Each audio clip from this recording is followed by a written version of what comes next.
La situation semblait figée. Un homme politique malien condamné à 3 ans de prison en Côte d'Ivoire.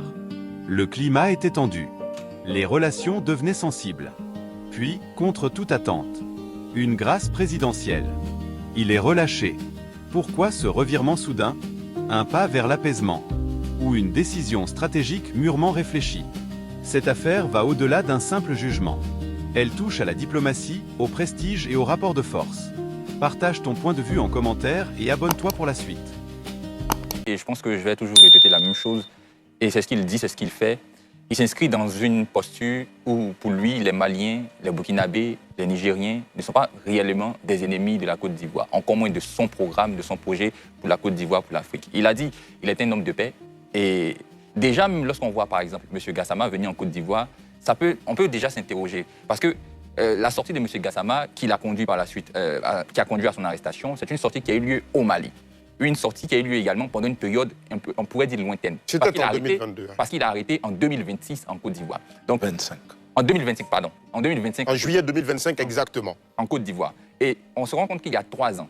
On pourrait dire, peut-être qu'il a tenu ce discours, il doit avoir peur de venir en Côte d'Ivoire. Parce qu'il va se dire, ah, l'ennemi dont je parle est là-bas. Il va m'arrêter si j'arrive en Côte d'Ivoire. Mais il n'a pas cette crainte-là. Il n'a pas ce calcul-là. Ce qui fait entendre déjà que peut-être que ce qu'il a dit, ou certainement que ce qu'il a dit, il n'a rien à voir avec ce que lui-même pense foncièrement. Parce que s'il croit que la Côte d'Ivoire... Ou peut-être qu'il a oublié. Parce qu'on était dans une période de tension, il l'aurait dit, peut-être face à un sentiment de nationalisme beaucoup élevé à cette époque-là dans le pays, et il a oublié. Si c'était un citoyen lambda, oui. Mais là, on parle d'un homme politique. Et je pense que les hommes politiques, dans l'expression de leur fonction et certains propos qu'ils tiennent en fonction, ils font vraiment attention à ce qu'ils disent, ils calculent bien ce qu'ils disent. Donc moi, je pense que ce qu'il a dit, il savait et il n'avait pas oublié qu'il l'avait dit. Donc quand il vient en Côte d'Ivoire déjà, ça laisse entendre que la Côte d'Ivoire était ouverte pour le recevoir. Et le recevoir finissant par son arrestation, ça laisse aussi le sentiment selon lequel, parce qu'on le dit, c'est vrai, on peut être frère avec le Mali, le Burkina, mais par moment, il faut sanctionner. Donc si on a eu cette arrestation, ça pourrait également s'inscrire dans cette dynamique-là, de sanctionner par la suite quelque chose qui allait à l'encontre de la Côte d'Ivoire. Et lorsqu'on arrive à sa libération, c'est aussi un signal pour dire, c'est pas forcément ce que vous avez dit qui va nous empêcher d'être avec vous en tant que frères, etc. Mais il fallait aussi envoyer un signal pour faire entendre qu'on n'est pas du tout d'accord avec cette manière de se comporter-là. Docteur Kamenan. Oui, dans les conditions de son arrestation, si je me rappelle très bien, il était venu pour des raisons familiales. Des raisons familiales, il y avait des funérailles au nord. Et lorsqu'il devait repartir, c'est à l'aéroport, il a fait un scandale. Et c'est à partir de là, comme il faisait du bruit, que les policiers l'ont interpellé pour juste comprendre un peu ce qui se passait. Et c'est dans la révision des vidéos qu'ils se sont rendus compte que c'était quelqu'un qui avait proféré des menaces. C'est à partir de cela qu'il a été arrêté. Ce qui signifie même qu'il n'avait même pas été calculé, on pourrait le dire ici. Bien sûr. Voilà. C'est-à-dire que dans la... Sans le tapage à l'aéroport, il serait retourné tranquillement. Voilà, donc il n'était pas d'abord dans la vision d'être arrêté par les autorités. D'autant plus qu'il avait produit des vidéos vraiment à caractère outrageux. Donc ça, c'est l'un des aspects que je voulais souligner.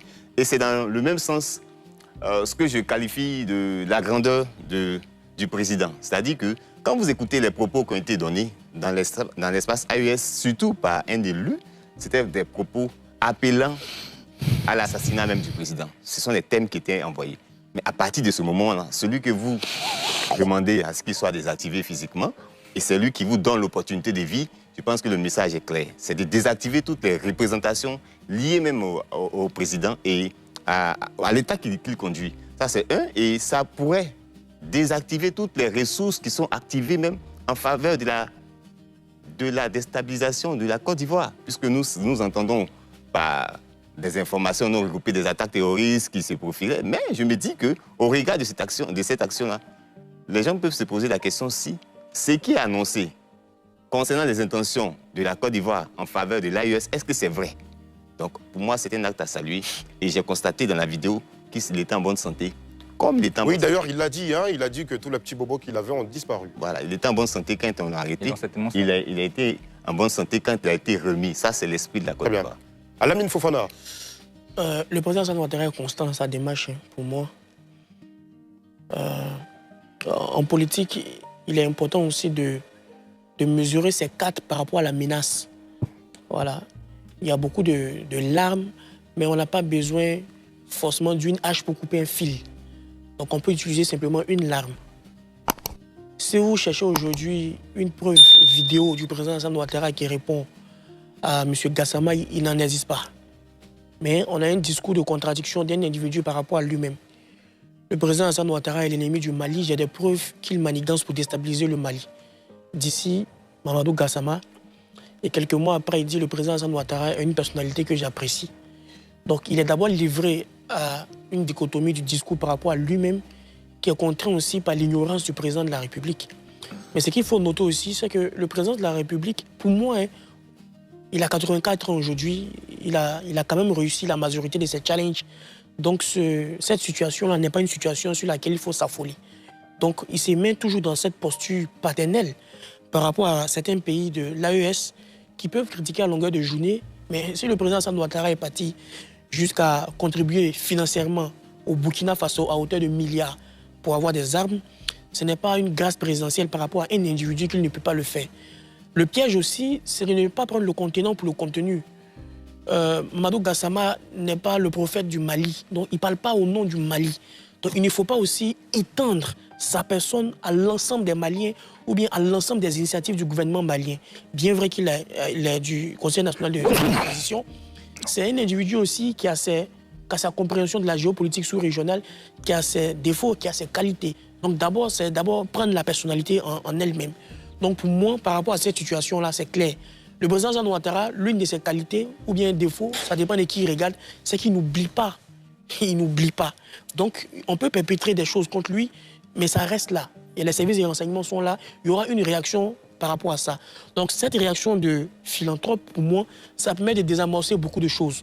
Il prend de la hauteur par rapport à la question qui, pour moi, est très insignifiante par rapport à sa mission que la population de Côte d'Ivoire, le peuple de Côte d'Ivoire a des attentes vis-à-vis du président Alassane Ouattara. Cette situation-là est comme un atome dans la balance. Donc, il n'accorde pas tellement d'énergie, mais il pose une action salutaire qui, pour moi, va permettre un peu de désamorcer certains extrémistes de part et d'autre de la frontière, parce que la Côte d'Ivoire et le Mali, c'est deux peuples frères. Par rapport à certaines divergences stratégiques, il n'est pas nécessaire pour moi de pouvoir mettre assez d'émotions.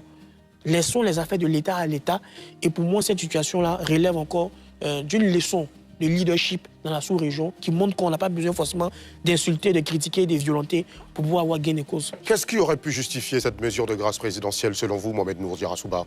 Écoutez, Alassane, je pense que ce geste bilatéral n'est pas, à mon sens, anodin. Vous savez, quand un chef d'État accorde une grâce présidentielle à un étranger, pour moi, quelque part derrière, c'est une sorte d'ouverture diplomatique, un outil diplomatique.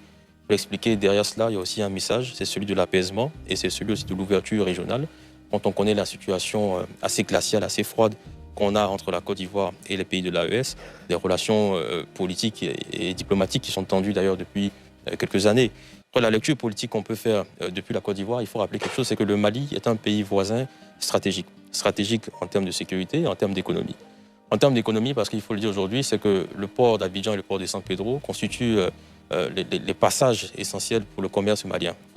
70% du commerce malien passe par les ports ivoiriens. Donc il y a cette relation économique entre les deux pays, sachant que ce pays est enclavé. Au-delà de cela aussi, le volet sécurité est important parce que le Mali étant confronté aux questions terroristes, cela impacte notre sécurité. Donc réchauffer les liens entre la Côte d'Ivoire et le Mali à travers ce genre de gestes diplomatiques, ce genre de gestes d'apaisement, peut plus ou moins apaiser les tensions qu'il y avait quand on sait qu'il y a quelques semaines, au Burkina Faso, le président de la République a envoyé donc le ministre délégué aux Affaires étrangères, qui avait été reçu par son homologue burkinabé. On est depuis quelques semaines dans cette logique de tentative d'apaisement, de faire en sorte que justement la Côte d'Ivoire et les pays de l'AES puissent retrouver les relations d'entre-temps. Ça me fait sourire un peu parce que la semaine d'après, la Côte d'Ivoire a encore été accusée de tentative de déstabilisation. Oui, mais je l'avais même dit, j'ai dit que pour le président Ouattara, la diplomatie, c'est pas le clash entre les influenceurs. La diplomatie, c'est vraiment ce que j'appelle la diplomatie civilisée, c'est d'utiliser les bons moyens de réponse, de ne pas s'invectiver. Alamine l'a si bien rappelé. Vous ne trouverez pas une vidéo du président Ouattara en train d'invectiver directement quelqu'un. Ce n'est pas son style en tout cas. Absolument. Très bien. Donc le vrai enjeu aujourd'hui, c'est la diplomatie régionale, sous-régionale. Comme je l'ai dit, on a une sécurité commune à défendre. Ce qui se passera au Mali peut impacter la Côte d'Ivoire. Ce qui se passera dans les autres pays de l'AES peut impacter la Côte d'Ivoire. Très bien. Voilà ce qui se joue vraiment derrière cette libération. Un simple pardon ou un mouvement stratégique qui redessine les relations entre deux nations. Dans ce genre d'affaires, rien n'est jamais fait au hasard. Chaque décision est un message. Chaque geste est un signal. La politique, ce n'est pas seulement des mots, C'est du pouvoir et des calculs.